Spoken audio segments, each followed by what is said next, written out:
Hello दोस्तों, तो आज के इस वीडियो में हम सॉल्व करते हैं एक्सरसाइज 4.2 जिसका क्वेश्चन नंबर 1 सॉल्व करेंगे। तो इसमें हमसे पूछा गया है कि निम्नलिखित विकल्पों में से कौन सा विकल्प सत्य है और क्यों। तो y बराबर 3x + 5 ये एक समीकरण दिया गया है। इसके 3 ऑप्शन हैं, इनमें से हमें बताना है कि कौन सा सत्य है कौन सा असत्य। तो सबसे पहले हम समीकरण लिख लेते हैं, वो है y बराबर 3x + 5। अब इसके 3 ऑप्शन हैं, एक फर्स्ट है एक अद्वितीय हल है, सेकंड है केवल 2 हल हैं और थर्ड ऑप्शन है परिमित रूप से अनेक हल हैं। तो इसका आंसर तो सबसे पहले है थर्ड। तो इसमें है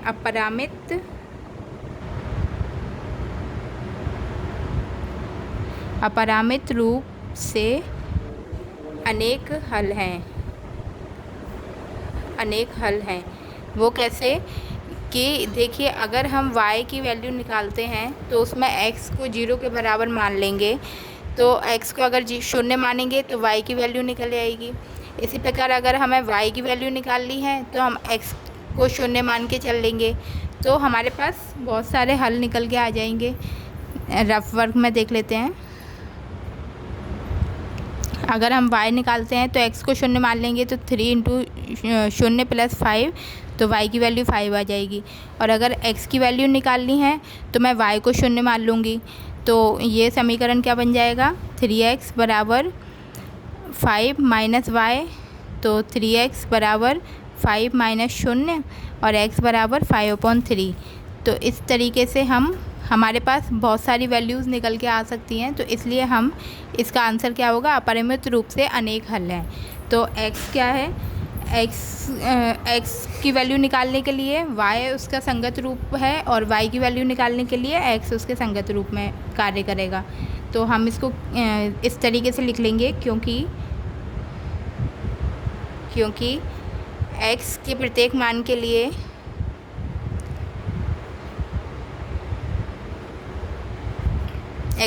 मान के लिए y का एक संगत मान है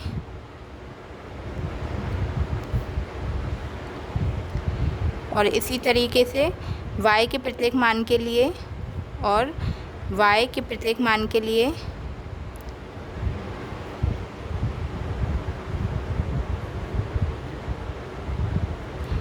x का एक संगत रूप है, संगत मान है। तो इस तरीके से हम इसको सॉल्व करेंगे। चलिए तो देखते हैं क्वेश्चन नंबर 2। इसमें पूछा है निम्नलिखित समीकरणों में से प्रत्येक का समीकरण के 4 हल दीजिए। तो हमें ये 3 इसके सब पार्ट दिए गए हैं, 3 इक्वेशन हैं, उनको बारी बारी से सॉल्व करने हैं और सभी के 4 हल निकाल के देने हैं। तो पहला है 2x + y = 7। तो अभी इसमें क्या करना है, हमें y की वैल्यू निकालेंगे। तो समीकरण हमारा क्या बन जाएगा, y = 7 - 2x। ये हमारा समीकरण बन गया है।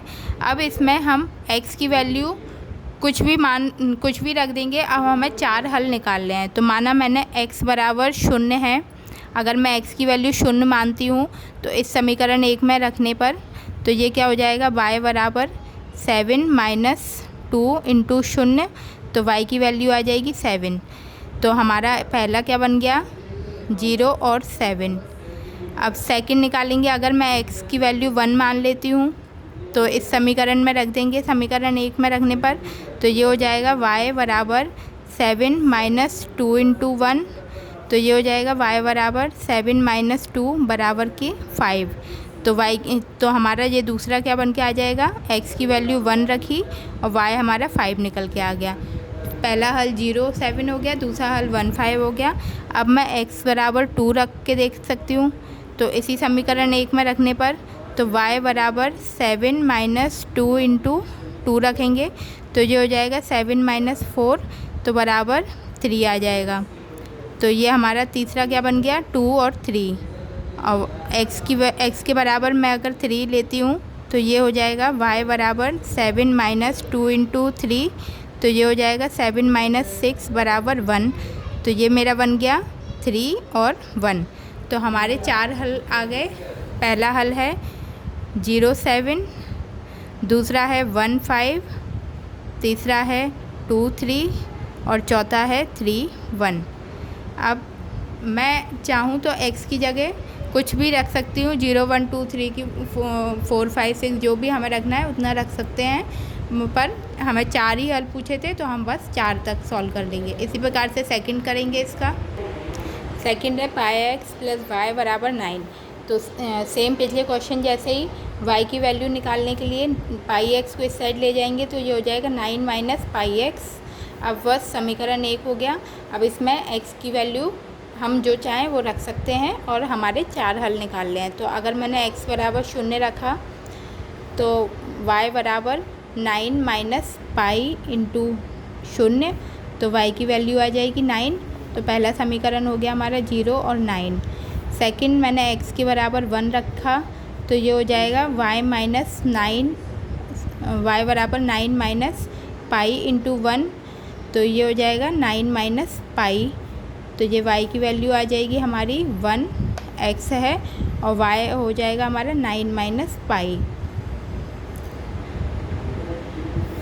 सेकंड मैंने x के बराबर 2 रखा तो ये हो जाएगा y बराबर 9 माइनस पाई इंटू 2, तो ये हो जाएगा 9 माइनस 2 पाई। तो मेरा थर्ड हल हो गया, y 2 रखा और 9 माइनस 2 पाई रख दिया। और थर्ड x के बराबर अगर 3 रखेंगे तो ये हो जाएगा y बराबर 9 माइनस पाई इंटू 3, तो ये हो जाएगा 9 माइनस 3 पाई। तो ये मेरा थर्ड बन गया 3, 9 माइनस 3 पाई। तो इस तरीके से हमारे 4 हल इसके भी आ गए। पहला है 0, 9, दूसरा था मेरा 1 और 9 माइनस पाई,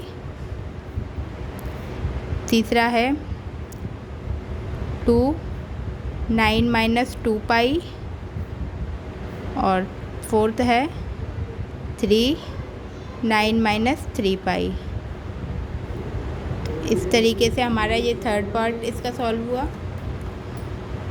अब फोर्थ देखते हैं। इसका थर्ड पार्ट है x बराबर 4y।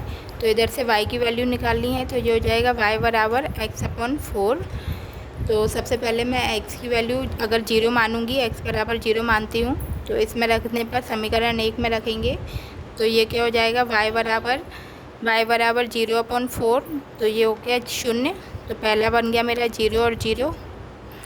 अगर x की जगह मैं 1 मानती हूँ तो ये हो जाएगा y बराबर 1/4, तो ये हो जाएगा 1 और 1/4।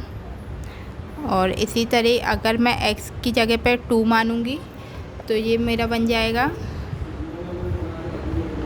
y बराबर 2/4, यानी कि 1/2 हो जाएगा। तो ये बन गया सेकंड समीकरण मेरा 2 और 1/2। और x की जगह अगर 3 रखेंगे, x की जगह अगर 3 रखा तो ये हो जाएगा y बराबर 3/4। तो फोर्थ हमारा हल हो जाएगा 3/4। तो ये जो 4 हल है वो हो गया 0, 0, 1, 1/4, 2, 1/2 और 3, 3/4। आप चाहें इनकी जगह पे कुछ भी रख सकते हैं x की वैल्यू। तो इस तरीके से हमारे 4 हल आ जाएंगे। यहाँ पर हमारा सेकंड क्वेश्चन पूरा होता है। अगले वीडियो में हम थर्ड और फोर्थ पार्ट सॉल्व करते हैं इसका।